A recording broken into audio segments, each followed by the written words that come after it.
Well, welcome to the Laurel and Hardy Museum. This museum obviously is a tribute to a man who was born here in Ulverston in the home of his grandparents, Mr. and Mrs. Metcalfe. Stan didn't live here long in Ulverston, but he did come back whenever he could. He wrote many letters, and luckily there are many photographs showing Stan as a young boy here in the town. Hello, I'm Bill Cuban, the curator of the Laurel and Hardy Museum here in Ulverston. And as you can see from the plaque, Stan Jefferson, who was to become Stan Laurel, was born here in Ulverston over 100 years ago. So I'd like to take you down to the house where it all started. Please follow me through the town.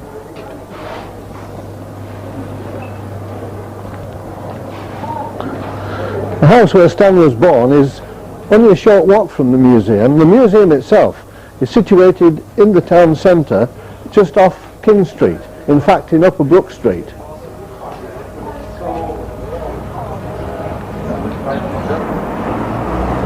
That's all right, there's the sign.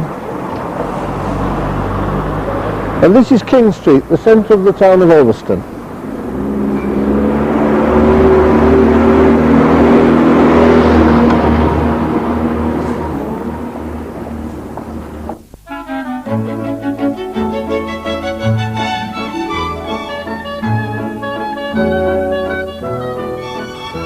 Look, isn't Stanley himself? Hello, Stanley. How are you doing? Come on, let's sit you on the wall. Well, this is where it all started. Stan was born here on June the 16th, 1890, as you can see with the plaque. The plaque was put on, of course, in 1974. And Stan didn't live here long, perhaps no more than 4 or 5 years, but there's lots of evidence he came back, particularly as a little boy, and played around here. His father, Arthur Jefferson, had come down from the northeast to open a small theatre here in Ulverston called the Hippodrome, which of course is on the site opposite where we are now in Argyle Street. His mother, Madge, of course lived here, and there were 4 children, all born here in the town. There was Gordon, Stan, Beatrice and Teddy. But there's lots of evidence that Stan, in many of his letters, referred to Argyle Street. He used to come here quite often. He used to love to go shopping with his grandma. In fact, there's a lovely photograph of Stan with his grandma at the front of the house here. But I think you'll find that there are people coming from all over the world now to see the little house where it all started over 100 years ago. And there's little Stan.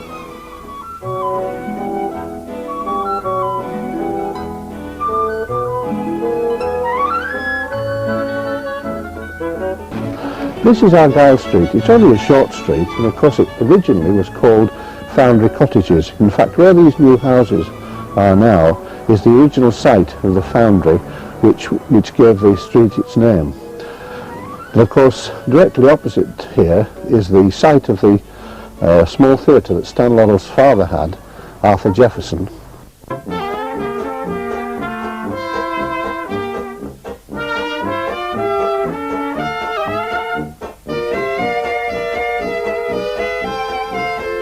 This, of course, is the yard at number 3 Argyle Street, virtually unchanged in over 100 years.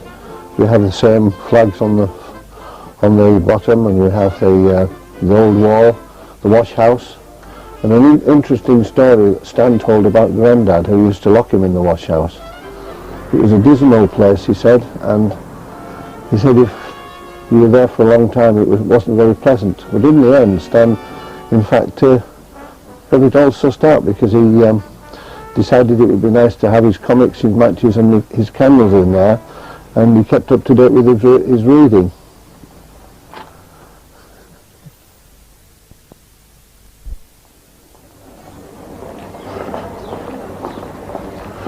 This is the old bank clock, where Stan's grandfather, in fact, used to climb up every day to wind up the clock with a rope.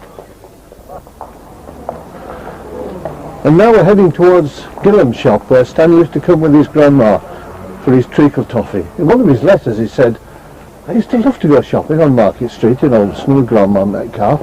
He said that was a big event for me. She used to buy me Beard's treacle toffee, and it sure was good. And this is the little shop that Stan visited with his grandma. Very much unchanged for many hundreds of years.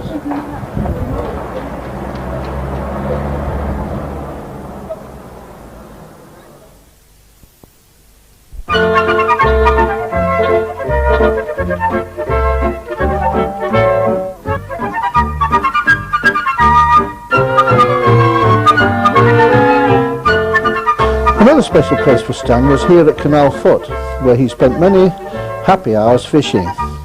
He'd been taught by his uncle John Shaw, and as the canal ran close to his home, he didn't have far to go for his hobby. On the other side from here, across Morecambe Bay, runs Tridley Viaduct, which carries the railway to Carnforth from Lancaster. Railway travel was nothing new to the Jeffersons by the 1890s.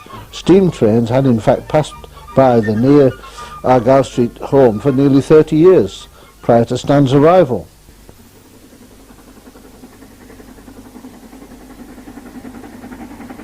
One particular train journey shows how Stan's love of mischief reached a peak. When the family were travelling across the viaduct with his cousin Mary, one moment they were gazing over Morecambe Bay, the next, Stan had suddenly produced his grandfather's infamous stirrup strap, which he used to discipline the children. In great defiance of what the strap symbolised, Stan flung it out of the window into the bay. Unfortunately, Stan's efforts were wasted, as Grandma had more than one stirrup strap, and as a result, young Stanley was banished to the dark, dismal washhouse in the backyard as punishment.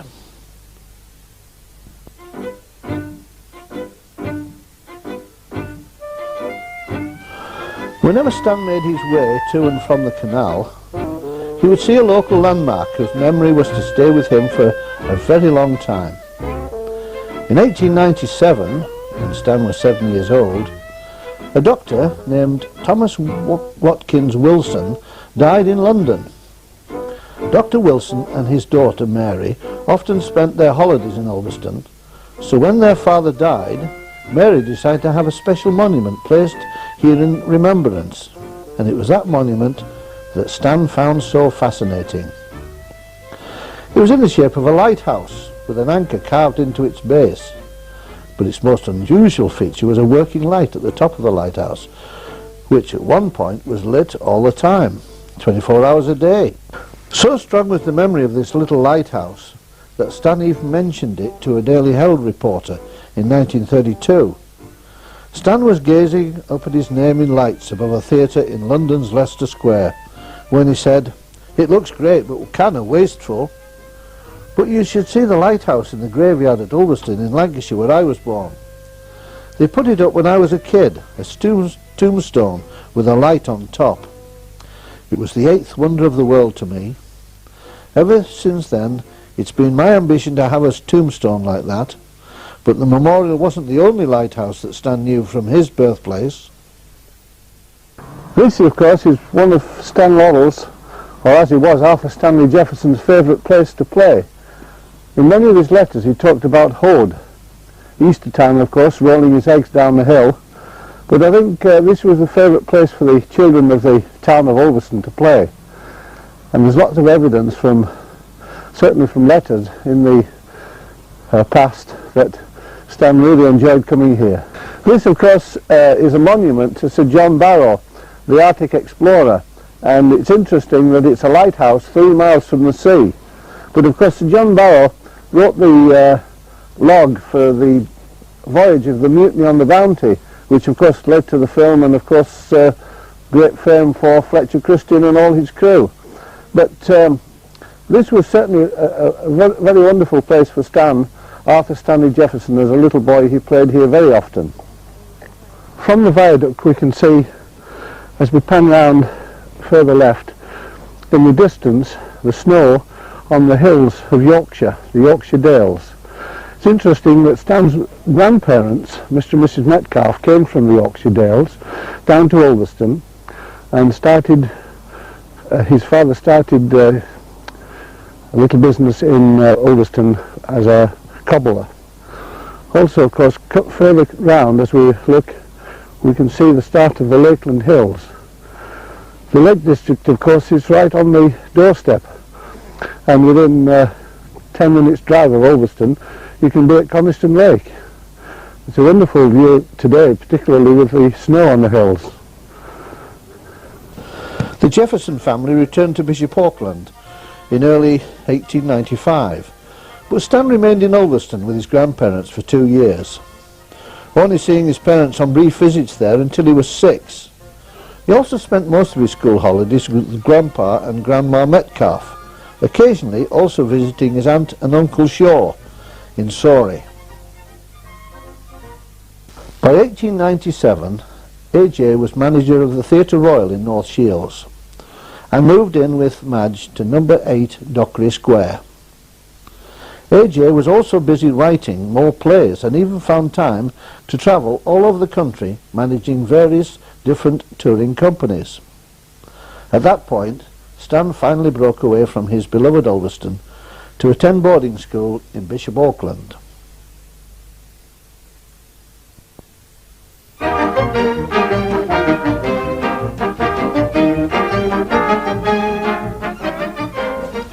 Not content with a growing reputation as a school comic, young Stanley was now confident enough to ask AJ's permission to start some real theatrics. After some ardent pleading, the attic of the Jefferson home in North Shields was transformed into a tiny theatre, starring none other than the Stanley Jefferson Amateur Dramatic Society. Meanwhile, back at school, Stan's skill at mimicry was causing problems with his education. Stan wrote, "I don't think playing Bates and other masters helped my education, as I was given a lot of privileges, and a lot of my backwardness in class was overlooked, which many times since I regretted." Those were happy days at Bishop Auckland. AJ failed to see the funny side and took him away from St John's in Bishop Auckland. Stan was 10 years old when he moved to the academy in Dainford under strict instructions to do better.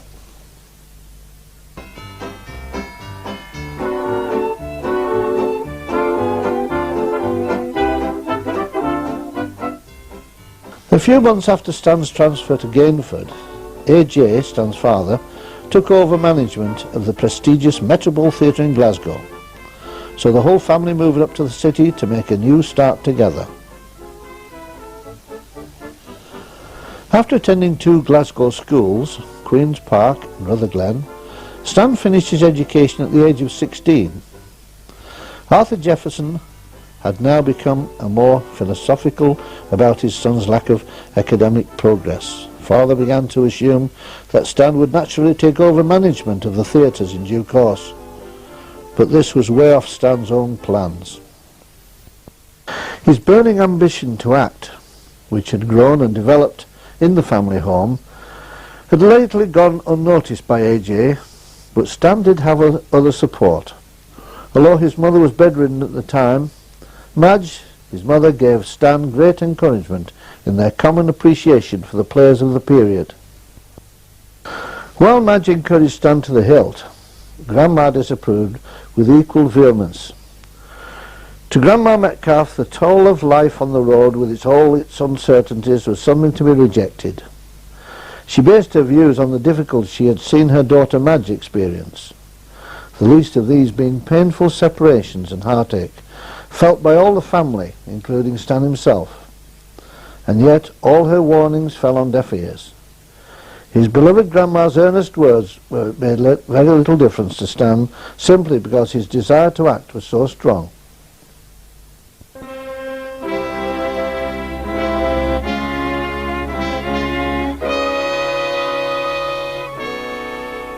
While the Metropole went from strength to strength under AJ's direction and management, his wife died after a long illness in 1908.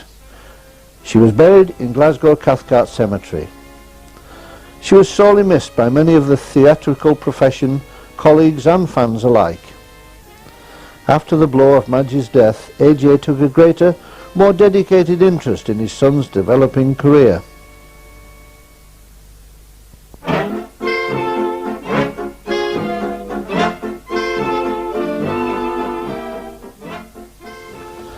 Stan was now 18 and was already well versed in the skills needed to run a theatre from top to bottom. From distributing handbills in the street, Stan quickly worked up his way until he was performing with a star of a juvenile pantomime troupe who was to become a lifelong friend, Wee Georgie Wood.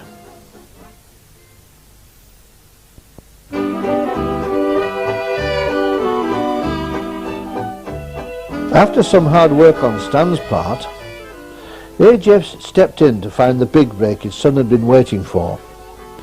Through AJ, Stan had managed to get into the Fred Carno comedy troupe, which was then being headlined by Charlie Chaplin. Although Stan became Chaplin's understudy, instant success did not follow, and a testing tour around America showed Stan the hard struggle at first hand that his grandma had spoken of years earlier. The second Carno show was better received by the American audiences, and this eventually gave Stan the feedback he needed to continue the career we know him for today.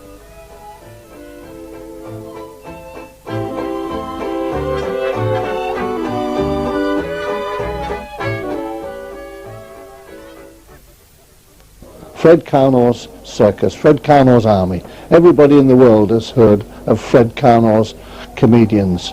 They never fought, but they made people laugh, and Stan, of course, was part of that laughter.